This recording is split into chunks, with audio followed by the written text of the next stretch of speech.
22 জায়গায়। বিশ্বনবী কয় একটা, ওমরে ফারুক বলে আর একটা। আল্লাহ বলে, বিশ্বনবী আপনার পক্ষে আমি আয়াত নাজিল করতে পারলাম না, আমি ওমরের পক্ষে নাজিল করে দিলাম। এক বাবা এসে বললেন, ওমরে ফারুক আমার ছেলে কথা শোনে বেয়াদব।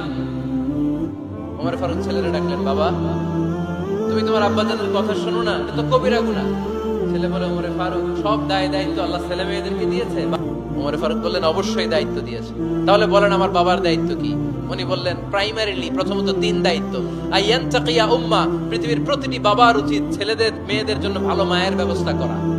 2 নম্বরে আইয়ুহসিনা ইসমা, সুন্দর তার একটা নাম রেখে দেয়া। 3 নাম্বার ইউআল্লিমাহুল কিতাব, তার আল্লাহর কিতাব শিক্ষা দেওয়া। এবার ছেলেকে আমার আব্বা 3টার একটাও করে নাই।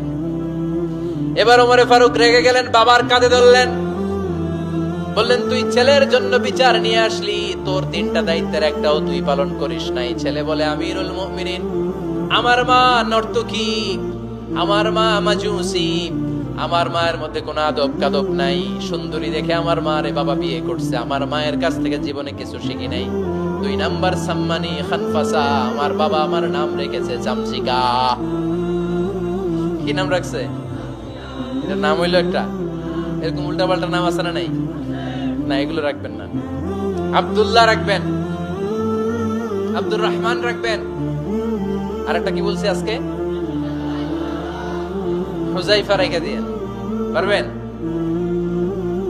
ওয়ালাম ইউআল্লিমনি হারফাম মিন কিতাবিল্লাহ আমিরুল মুমিনিন। শুধু তাই না, আল্লাহর কোরআনের একটা অক্ষর আমার বাবা কোনোদিন আমারে শিক্ষা দেয় নাই। ওমর ফারুক রেগে গেলেন, এবার বাপের কান্দে দইরা মারতে শুরু করলেন। তুই পোলার নামে বিচার নিয়ে আইছিস, তোরে মার দিমু আগে। এরকম নেতার দরকার আছে না নাই? মদিনায় এক লোক তার বউরে রাগের চোটে 100 তালাক দিয়ে ফেলছে। কয় তালাক দেয়ার নিয়ম কয়টা? দিছে কয়টা? এবার স্ত্রী কাঁদতে কাঁদতে এসে বলে, আমিরুল মুমিনিন দেখেন, আমার স্বামী আমারে রেগে মেগে 100 তালাক দিছে। ওমর ফারুক বললেন, দইরা নিয়ে এটা নিয়ে আসা হলো। ওমর ফারুক বললেন, কয়টা তালাক দিয়েছো? কয় 100টা। কেন দিছো? কয় মাথা গরম আছিল। এরকম আছে না? তালাক দেওয়ার সময় সব তালাক, তুই তালাক, তোর মা তালাক, তোর বোন তালাক, সব তালাক। তালাক দিবে ওয়াইফ রে, দিতেছে সবাই রে। ওমর ফারুক বললেন, দিবে 3টা, 100টা দিলা কেন? কয় মেজাজ গরম ছিল। কয় দাঁড়া, আত-তালাকু মিন শাআইরিল্লাহ, তালাক হচ্ছে আল্লাহর দেয়া বিধানের একটা নিদর্শন। এটা নিয়ে তুই খামখেয়ালি করলি? আমার রায় শোন, আমার রায় হচ্ছে 3 তালাকে তোর বউ তালাক, বাকি 97 তালাক তোর পিঠের উপরে পড়বে। এরকম বিচারের দরকার আছে না নাই? এরকম দৃষ্টান্তমূলক বিচার যদি বাংলার জমিনে দেয়া হতো, আর কোন নারী ধর্ষিতা হতো, আর কোন নারীকে অ্যাসিড মারা হতো, আর কোন নারী যৌতুকের জন্য কান্না করত? একটা অমর লাগবে, বেশি না। কয়টা লাগবে? তিনি গভর্নর সিস্টেম চালু করেছিলেন, governor system, Islamic state. Bahrain, Yemen, মিসর, কুফা, বসরা, মক্কা, মদিনা, এই 7 জায়গায় 7 জন গভর্নর পাঠিয়েছেন, তাদের থেকে তথ্য নিতেন। এই গভর্নর সিস্টেম উনি বানিয়েছেন। সাইয়েদনা আমর ইবনে আল-আস রাদিয়াল্লাহু তাআলা আনহুকে পাঠিয়েছেন মিশরে। মিশরে একটা দৌড় প্রতিযোগিতা হতো।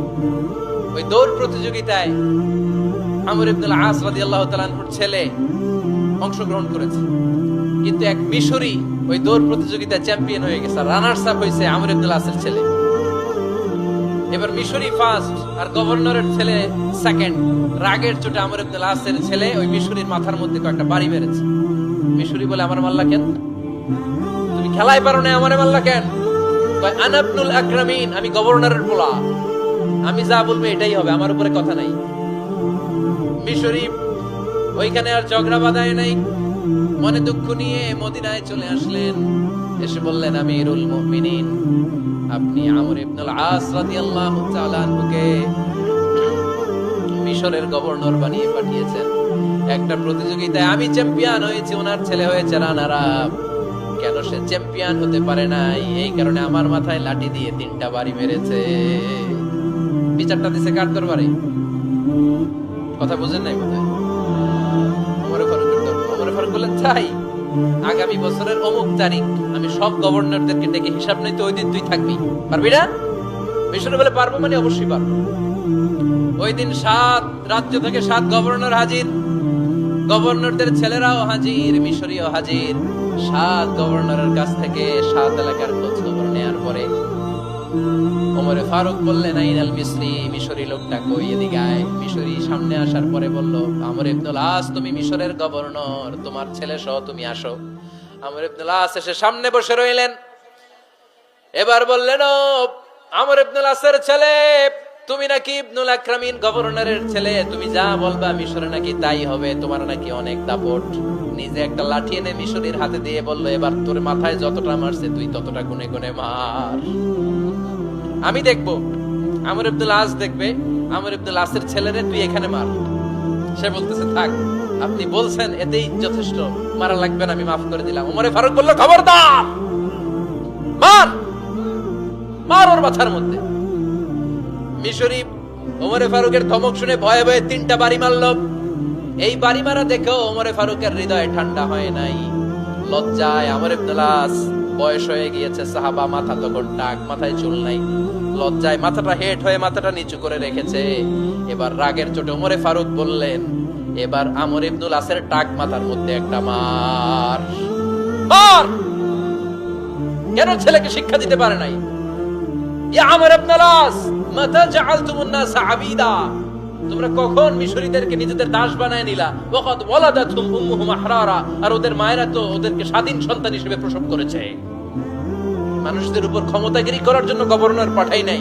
খবরদার, জনগণ, তাদেরকে দেখভাল করার জন্য তোমাদেরকে পাঠানো হয়েছে, তাদের উপর কোনো অত্যাচার করার জন্য নয়। চিল্লায় বলেন ঠিক কিনা?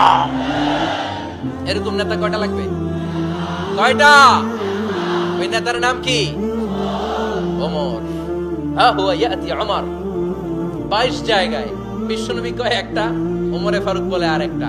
আল্লাহ বলে, বিশ্বনবী, আপনার পক্ষে আমি আয়াত নাজিল করতে পারলাম না, আমি ওমরের পক্ষে নাজিল করে দিলাম।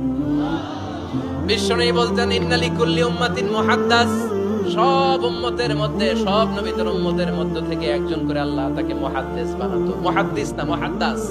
মুহাদ্দাস মানে এমন লোক যিনি যা ভাবতো ওই ভাবনাটাই আল্লাহ আয়াত হিসেবে নাজিল করে দিতেন। বিশ্বনবী বলেন, আমার উম্মতের মধ্যে মুহাদ্দাস হচ্ছে সাইয়েদনা ওমর।